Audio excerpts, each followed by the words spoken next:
این کیسمون خاطرتون هست از دنده‌اش خضروف برداشتیم. اگه یادتون باشه قبل از عمل وقتی من دست میزدم این میرفت تو، مثلا هیچی نداشت. درسته؟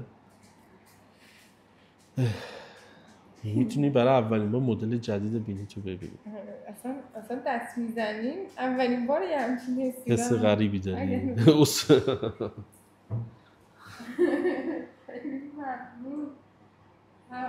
اگه خاطرتون باشه یک فیلمی قبل از عمل من دارم وقتی دست میزنم کامل میره پایین چون هیچ خضروفی نداشتیم.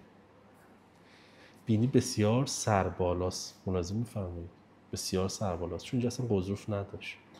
الان قشنگ بازسازی شده.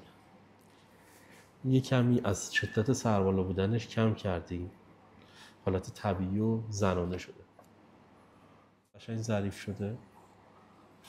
در واقع شما به بینی شما دست دادم تازه فهمیدم من اصلا هیچ وقت بینی نداشتم و اینو خودم هیچ وقت متوجه نشدم. یه چیز نرم بود، هیچ چیزی نداشت. همه همینن. نه نرمالش اینه که شما دماغ داشته باشید، این لمس بشه، قوام داشته باشه. یعنی الان برام یه چیز خیلی جدیده.